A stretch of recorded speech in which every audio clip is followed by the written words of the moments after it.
បាទសួស្តីបងប្អូនអរគ្នាស្វាគមន៍មកកាន់ Channel សប្បាយរៀន Excel ថ្ងៃនេះខ្ញុំបានមានវីដេអូថ្មីមួយបន្ថែមសម្រាប់ចែករំលែកបងប្អូនទាំងអស់គ្នាវីដេអូថ្មីនោះយើងនឹងបង្ហាញអំពី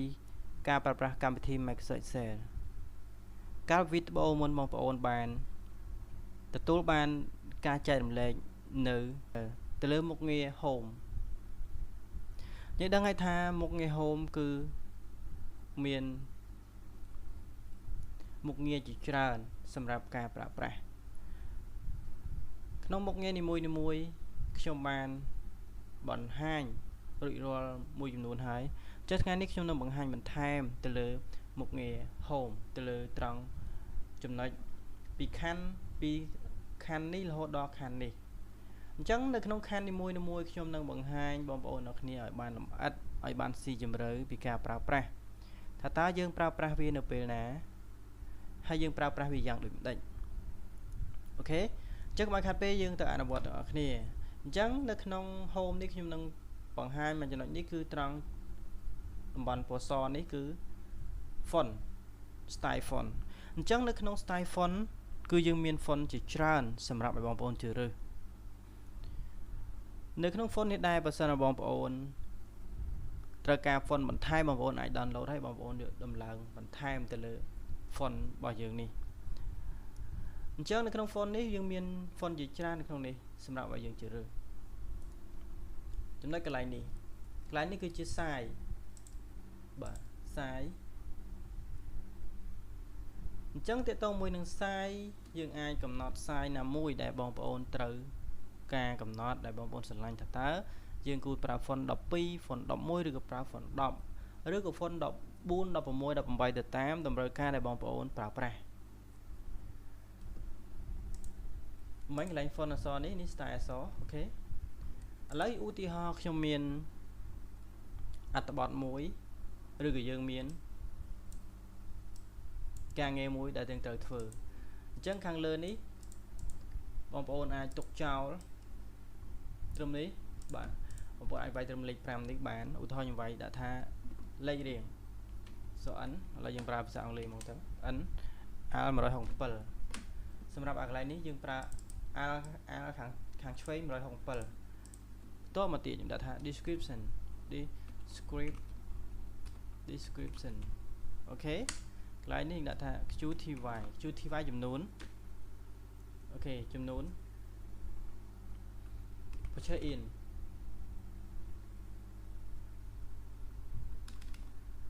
កន្លែងនេះយើងដាក់ purchase date នៅខាងនេះមកទៅ purchase date ខែទិញចូលចំនួនអូខេ location អូខេហ្នឹងចាតោះមកទៀតកន្លែងនេះយើងបញ្ចូលបន្ថែមឧទាហរណ៍ខ្ញុំដាក់លេខរៀងលេខ1ខ្ញុំដាក់ថា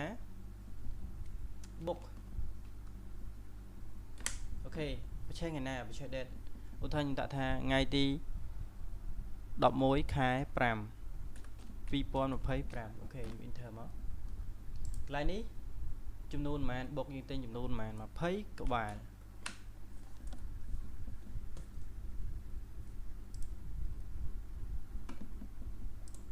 location ថាយើងយកទៅប្រើនៅផ្នែកណាឬកន្លែងណាឥឡូវយើងដាក់កន្លែងនេះដាក់ថា department មកទៅ department អូខេឥឡូវកន្លែងនេះដាក់ថា admin division ចុះ division អូខេអញ្ចឹងលេខ2 pens ថ្ងៃទិញចូលថ្ងៃតែមួយអញ្ចឹងថ្ងៃតែមួយយើងបានដឹងហើយ copy យើងចុចនេះ copy ហើយយើងដាក់ cursor នេះចុចពាក្យនេះមកអញ្ចឹងវីដេអូមុនយើងបានរៀនអស់ហើយកន្លែងនេះប្រហែល20ទៀតយើងដាក់ cursor នេះយើងចុចពាក្យ copy ដាក់មកនេះទៅប្រើមកអូខេកន្លែងនេះដូចគ្នាអញ្ចឹងឬក៏យើងប្រើ shortcut control C control V អូខេ copy ចម្លងដូចគ្នាទី3ទី3យើងដាក់ថា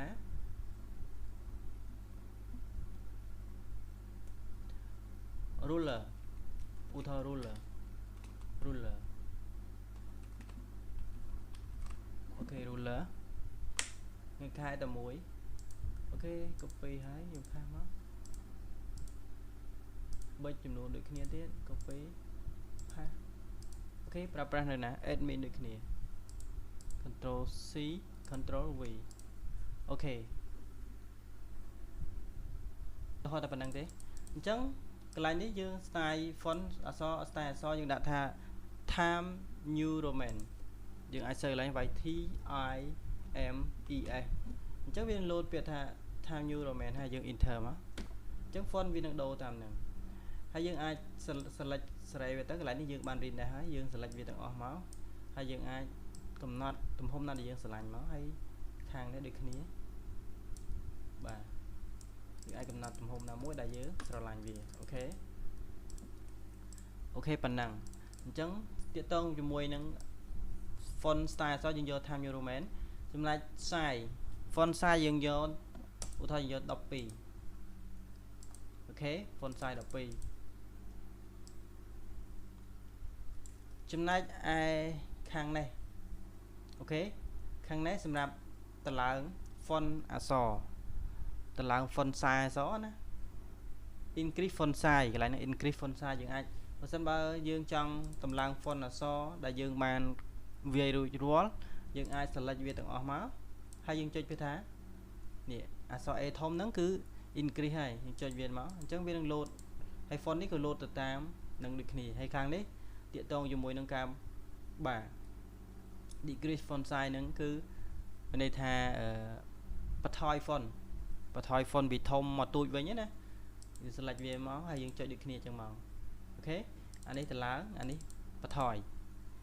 អញ្ចឹងមុខងារខាងលើនេះគឺវាមានប៉ុណ្ណឹងទី1 style ទី2 font size ទី3តម្លើង font size ទី4បន្ថយ font size អូខេអញ្ចឹងមុនបន្ថយយើងត្រូវ select វាសិនមុនតម្លើងដូចគ្នាមុនបដូរ font មុនបន្ថយមុនតម្លើងអីផ្សេងៗត្រូវតែ select ទៅលើ data ដែលយើងបានបញ្ចូលសិនបានយើងអាចតម្លើងបានអូខេអញ្ចឹងមកចំណុចទៀតខ្ញុំនឹងបង្ហាញទៅលើអក្សរ B មកពាក្យ bool control B bool មានន័យថាអក្សរដិតមានន័យថាដិតហ្នឹងយ៉ាងម៉េចឧទាហរណ៍ខ្ញុំចង់ដាក់អក្សរខាងលើនេះ header នេះឲ្យវាដិតអញ្ចឹងយើង select លើវាហើយយើងទៅ click វាអញ្ចឹងវាលូតដិតពណ៌ខ្មៅឃើញអក្សរខុសគេដិតពណ៌ខ្មៅអូខេអញ្ចឹងក្នុងករណីថាយើងដោះវាវិញយើង select ហើយយើងទៅចុចវិញអញ្ចឹងវានឹងធ្វើការ select ចំណែកឯ shortcut របស់វាគឺ control B អញ្ចឹងដើម្បីដាក់វាបានគឺយើងត្រូវ select វាសិនបន្តមកទៀតយើងចុចពាក្យ control B បាទ control B បង្កើតវា control B ដោះវាវិញអូខេតែមុនបង្កើតមុននឹងដោះត្រូវ select វាសិនអូខេយេ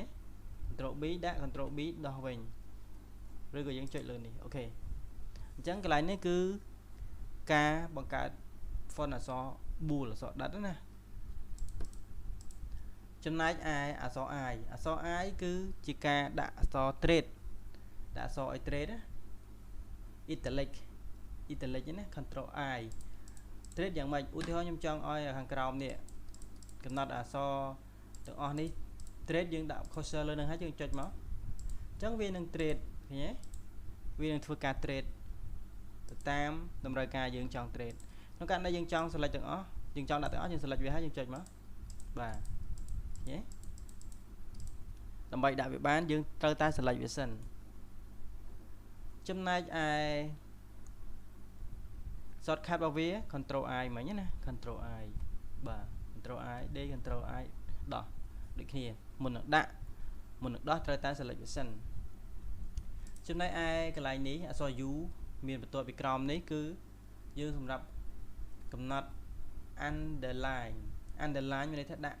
បន្ទាប់ពីក្រោមអក្សរដែលយើងចង់ដាក់តើយើងដាក់វាយ៉ាងម៉េចតើយើងដាក់វាក្នុងករណីថាខ្ញុំចង់ដាក់អក្សរនេះខ្ញុំចង់ដាក់វាថា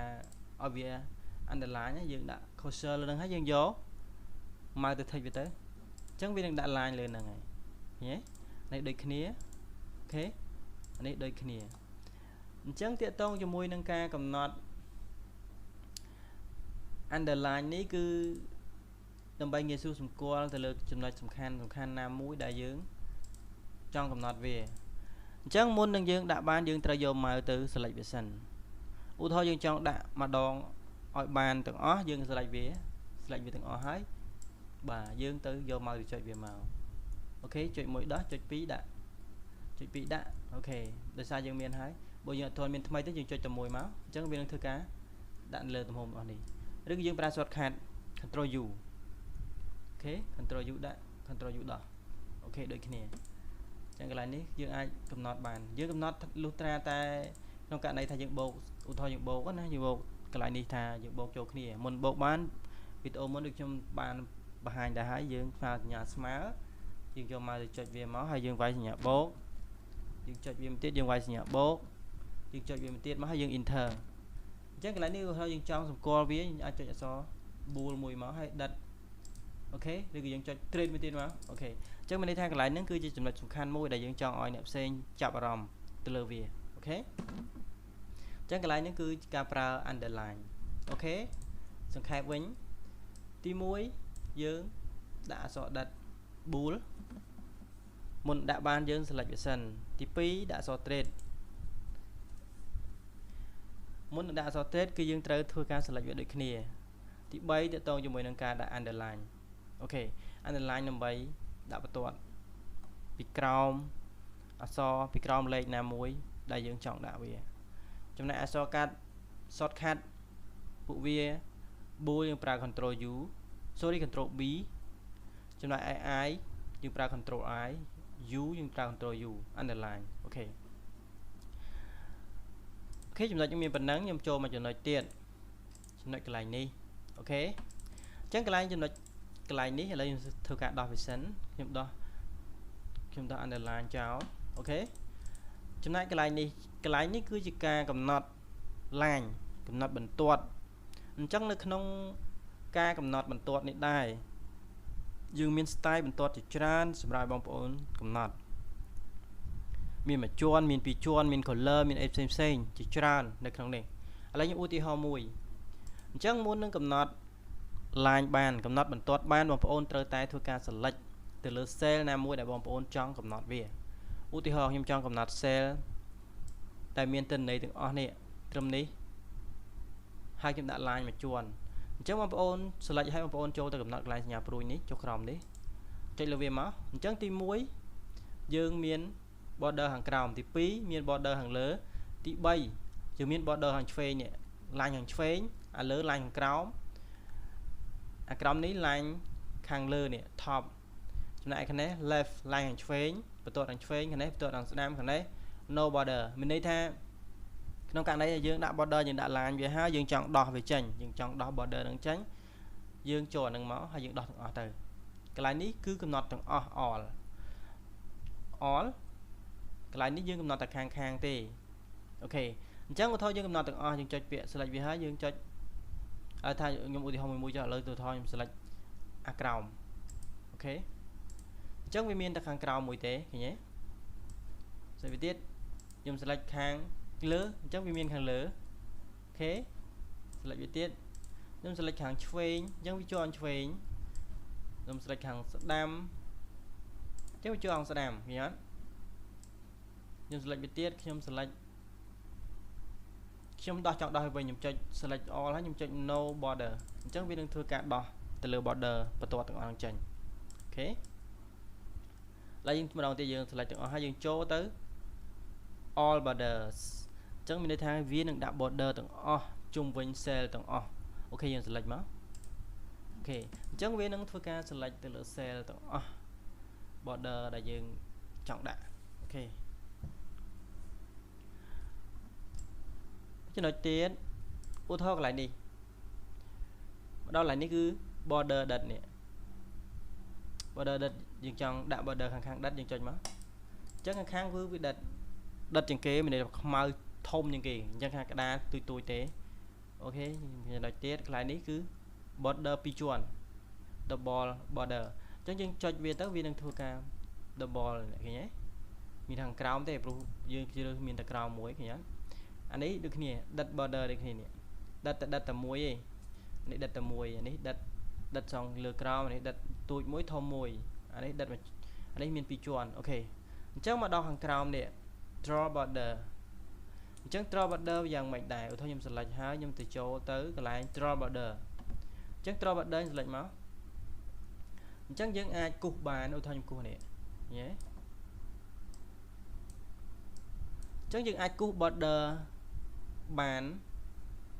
dương ở trăm trâu này thế dương có trâu với máu hay dương cu vô ấy mà cu chừng máu dương ai cu sẽ lại từng ở máu này thì nhớ ok dương ai thôi chân cả bàn đá ok này cu border chân dương đo với dương cho mang cho lên mình máu chân viên đo cái lại border line như này ok dương cho từ to tiết cái này border grid này cho lên máu dương cu với máu chân viên miền bật tuột tràn ok thì nhé ai cầm nát pp để mong thì nhớ dương pran nâng các bạn này ok dương đo với dương chơi lưu viêm á viên thư cả đòi chứ dương cho tiết từ xung quanh tiết coser iras dương pran làm lục border chào ok dương chơi viêm á như border mà cú á này thì nhớ vì thư cả lục border nâng tụi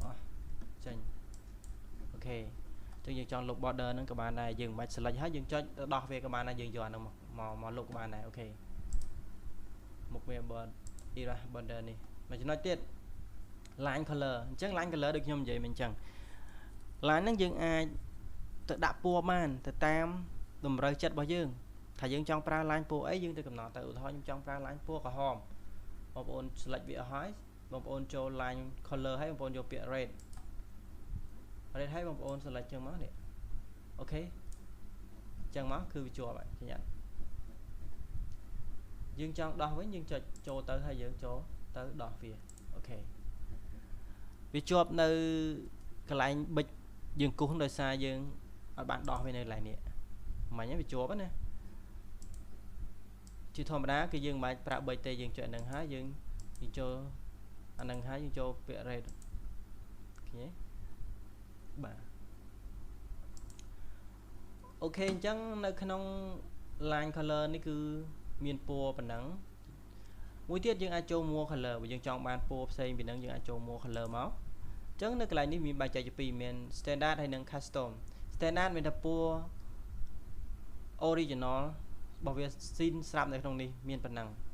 original standard nó standard vía standard color này chẳng custom dương ai cầm nọt bàn dương ai trực chưa dương ai từ thư ca cầm nọt xem man từ tam phết po là dương chọn bàn nè dương chọn bàn po nâng hay dương chọn bàn sát những ô từ crom từ ô từ lư từ chọn bàn đất những ô macro màu anh đang xem ra ca đã po từ lư bật tuột ok tôi dương cầm nọt nâng thay dương chọn bàn phần năng cho dương cho ok trong tuột dương nâng tranh po nâng này là thành đòn tiền nè khi nhá video po thì đã po bài toàn bình nâng xem ra chạm color với tiết style line style chắc line style cứ miền line và phết line xem cái này từ tam đâm rơi ca dương trong bàn miền trán miền line phục máu hay line phục máu hay tội anh ấy line cho thấy bộ sẽ đặt để anh ấy line cho bộ đất hay điên rùng vơ anh ấy đặt riêng chui anh ấy đặt riêng clay clam vây clam bánh nắng của bạn có là những mưa tam nắng tăng nè style nhưng sau với những style không nè u thôi em chọn ban style mũi nè nè chạy lưu viêm màu ôn vô màu cù màu cái bị đầu style u thôi em chọn ban style xem chứ cho ban style đi bọn chạy lưu viêm đồ style đi nhé cho ban style đi chạy lưu viêm hay bọn ôm đồ style được nè hay bọn chọn đồ color chọn đồ po red tôi chơi hết đồ red mà tái style color style line nơi đó là style border nơi đó này ok chân tôi mình ca prao pra border bà cái line ní mới tiết mà chỉ nói tiết ní cứ mua border anh ấy mua mình được tràn những ai cho tự bán nè những ai cầm nốt này lớn đi tìm đòn hai giờ vô tới prao về tìm đòn ok pra dạng mày muốn nâng dương cầm nọt về hai nhỉ muốn nâng dương cầm nọt về កំណត់វាមួយហើយយើងយកនេះយក draw border grid ហ្នឹងមកប្រើតែពេលនេះយើងអត់ទេ more border យើង select វាហើយយើងចូលទៅកាន់ border ហ្នឹងហើយយើងចូលពាក្យ more អញ្ចឹងយើងអាចកំណត់លើនេះហើយយើងមិនបាច់យកមិញមកគូទៀតទេឧទាហរណ៍ខ្ញុំចង់បានពណ៌នេះពណ៌បៃតងដាក់ខាងអូខេហើយដិតខាងមួយទៀតខ្ញុំចង់បានពណ៌ក្រហមហើយខ្ញុំដាក់នេះពីលើអានេះខ្ញុំចង់បានពណ៌ Q ហើយខ្ញុំដាក់តតឹងពីជាន់នេះអូខេអញ្ចឹងឧទាហរណ៍យើងកំណត់ចឹងហើយយើងចុចវាអូខេអញ្ចឹងវានឹងដូរទៅតាម style border ដែលយើងស្រឡាញ់យើងកំណត់វាអញ្ចឹងលក្ខខណ្ឌពិសេសកន្លែងហ្នឹងយើងកំណត់វាម្ដងហើយយើងអូខេទៅវា ready ហ្មងវាយកទៅតាមអ្វីដែលយើងបានកំណត់អូខេនឹងតងជាមួយនឹងចំណុចហ្នឹងចំណុច line ហ្នឹងខ្ញុំចូលមួយទៀតនេះអញ្ចឹងយើងមានកន្លែងនេះមានច្រើននៅក្នុងនេះប៉ុន្តែខ្ញុំនិយាយតែពី border ទេកន្លែងនេះបាទ border អញ្ចឹងមិញនេះកន្លែង border មិញនេះក៏យើងមាន font ដែរ font ដែលយើងបានកំណត់លើនេះណាអញ្ចឹងយើងអាចនៅក្នុងតារាងនេះយើងអាចកំណត់នៅក្នុង more ហ្នឹងតែមួយវាបានដែរមានន័យថា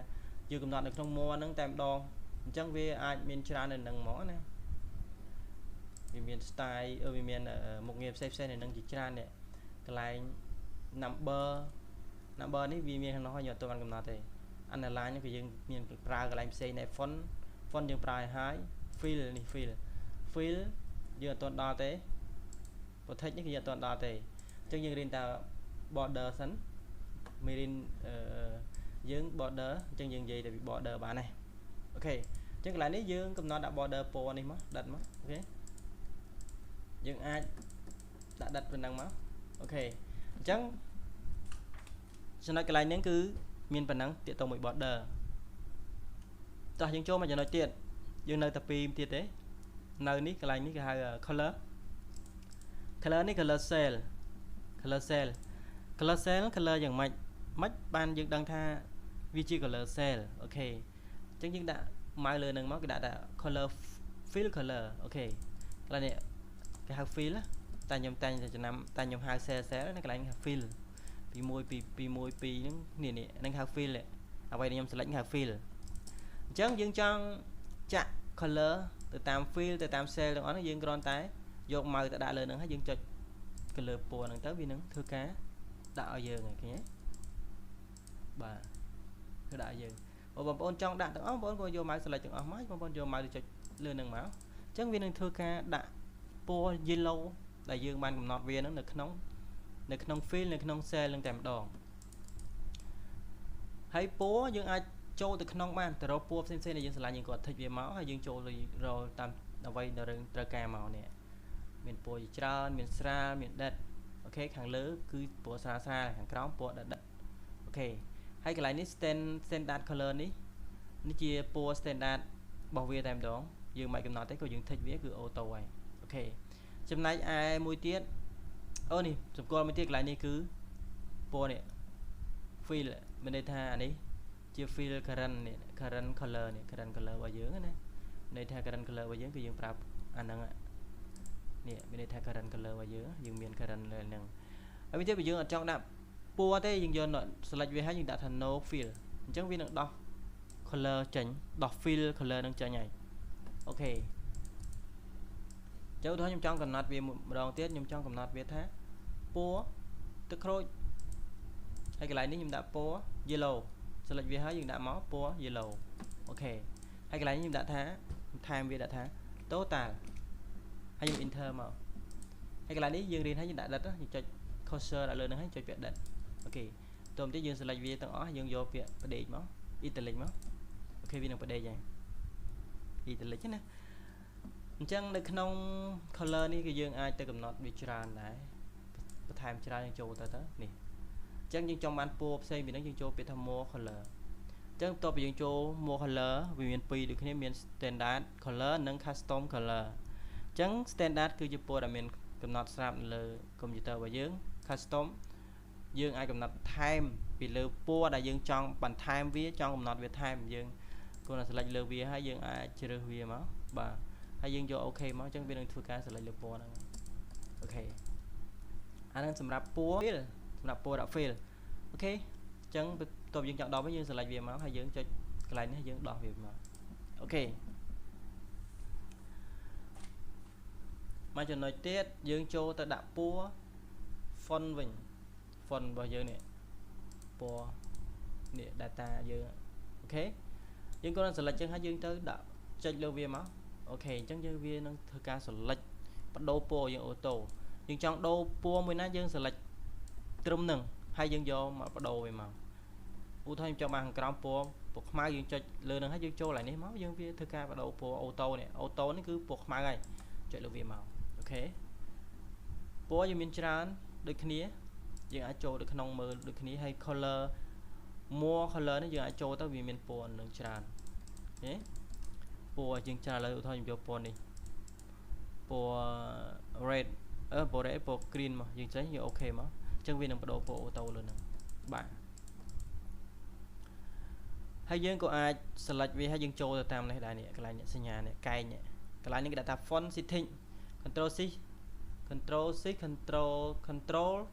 បូក C បូក F អញ្ចឹងបន្ទាប់ពីយើង select វាហើយយើងអាចចុចកន្លែងហ្នឹងមកនេះអញ្ចឹងវាមានច្រើននៅនឹងដូចគ្នាយើងអាចកំណត់ក្នុងពេលតែមួយទៅលើមុខងារទាំងអស់ហ្នឹងលើមុខងារ home មាន font style font មាន border មាន italic មាន underline មាន border មាន fill color មាន color font color អូខេ increase មាន decrease អញ្ចឹងទៅអញ្ចឹងយើងចូលតែម្ដងនេះគឺវាមាននៅនឹងទាំងអស់អញ្ចឹងសម្រាប់យើងជ្រើស font នេះវាមានសម្រាប់ font នេះអូខេ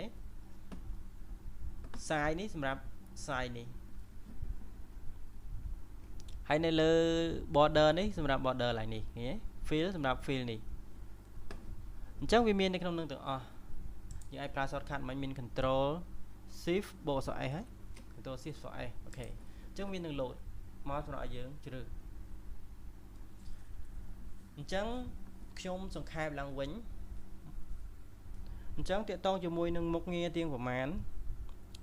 ដែលខ្ញុំបានបង្ហាញមុននឹងយើងធ្វើវាយើងត្រូវ select វាសិនមុននឹងយើងយកប្រើប្រាស់វាមុននឹងយើងបង្កើតវាខ្ញុំនិយាយចេះហ្មងទៅមុននឹងយើងបង្កើតវាយើងត្រូវធ្វើការ select វាសិនបានយើងកំណត់វាតាមក្រោយមុនយើងកំណត់វាណាកំណត់យ៉ាងម៉េចឧទាហរណ៍ខ្ញុំចង់កំណត់ font ហ្នឹងយើងដូរហ្នឹងយើងកំណត់ style font យើងដូរមក style font ហ្នឹងយើងចូលនេះវិញអាចថាយកនេះចុះ select វាឲ្យដូរមកបន្ថយថែម border ទាំងអស់ date ទាំងអស់បន្ទាត់ underline ទាំងអស់ចាក់ស៊ុំនេះទាំងអស់អូខេអញ្ចឹងមុននឹងយើងធ្វើវាគឺយើងកំណត់ select វាសិនដូចគ្នានេះឃើញទេបាទដូរ style តាមរបស់យើងចង់បានអញ្ចឹងវានឹងធ្វើការជ្រើសទៅតាមតម្រូវការដែលយើងចង់កំណត់វាអូខេយើងដាក់ cursor នេះលើនេះឃើញវាដូរឯនេះអានេះគេហៅ name box នេះកន្លែងនេះ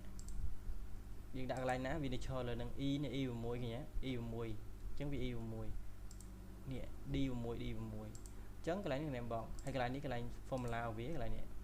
កន្លែងយើងសេរូបមុនរូបអីហ្នឹងនៅកន្លែងហ្នឹងអូខេអញ្ចឹងរូបមេរៀនចែកម្លែកបងប្អូននៅក្នុងថ្ងៃនេះគឺខ្ញុំមានប៉ុណ្ណឹងសម្រាប់បងប្អូនអរគ្នាយកទៅប្រើប្រាស់ហើយខ្ញុំសង្ឃឹមថាបងប្អូនទាន់នៅចំណុចដែលខ្ញុំបានបាទចែកម្លែកថ្ងៃនេះអូខេអរគុណបើសិនបងប្អូនគិតថាវីដេអូមួយនេះមានប្រយោជន៍បងប្អូនអាចចុច Subscribe បានដើម្បីទទួលបានវីដេអូថ្មីបន្ទាប់ដែលខ្ញុំបាននឹងធ្វើការចែករំលែកបាទសូមអរគុណ